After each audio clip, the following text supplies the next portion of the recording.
Hello, Happy New Year po sa inyo. Sa inyo pong New Year's celebration, may gusto po akong ikwento sa inyo.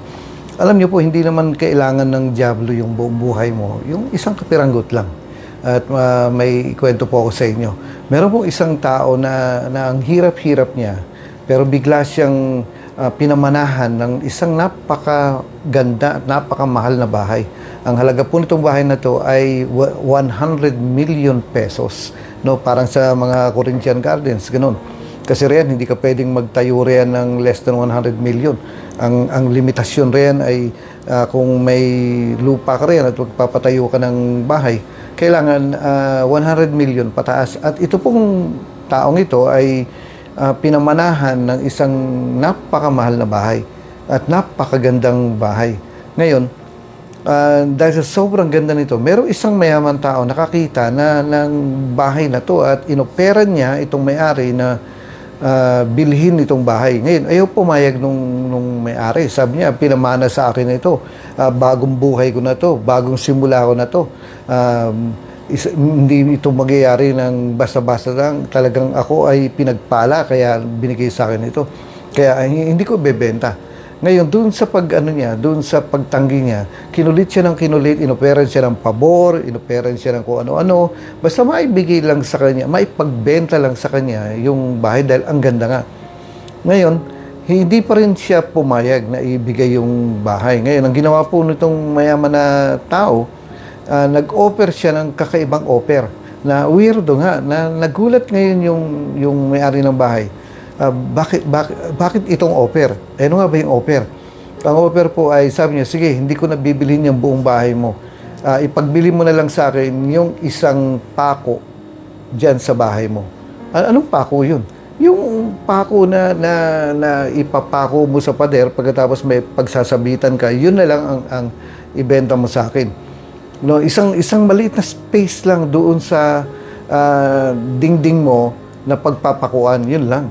Ngayon, itong may-ari ng bahay ay parang na curious siya.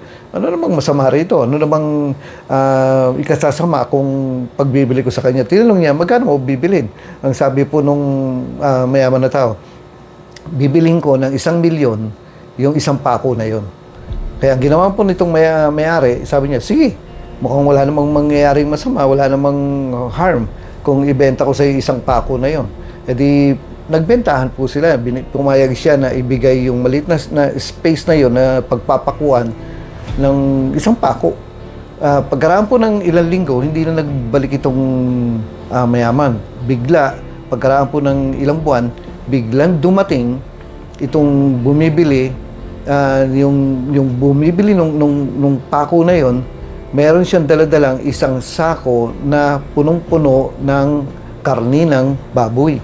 Ngayon, kumatok siya at sabi niya gano'n, isasabit ko itong isang sako na ito ng karne doon sa pako na yun. Ngayon, hindi pwede, sabi niya gano'n.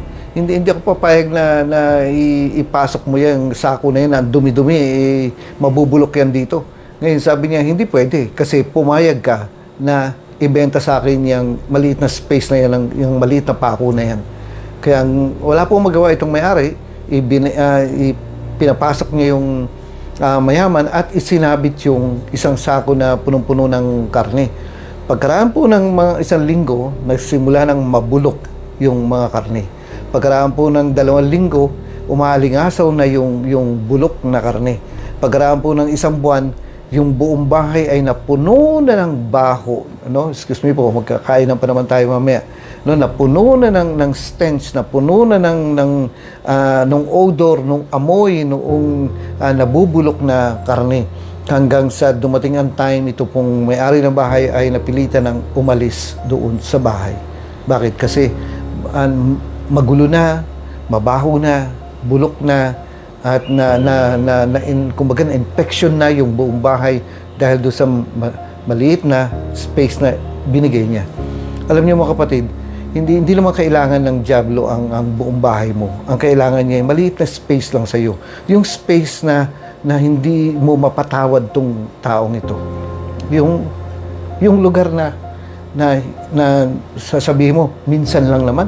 wala naman sigurong masamang mangyayari kung papayag ako. Isang maliit na bagay lang, isang maliit na lugar lang ang ibigay mo sa dyablo, sapat na yun.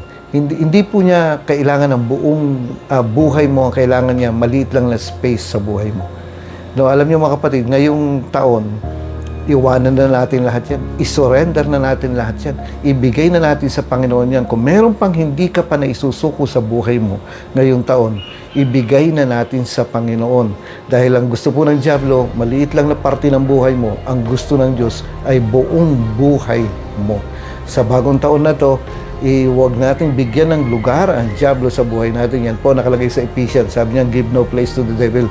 At ito lang ang magbibigay ng kasiguraduhan sa atin na ang Diyos ang may total control. Total.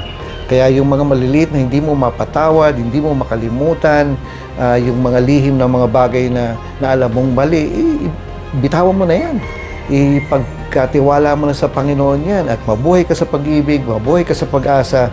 Bakit? Kasi marami pang gagawin ng Diyos sa iyo ngayong taon. No? So, Happy New Year po sa inyo. Palain po kayo ng Panginoon.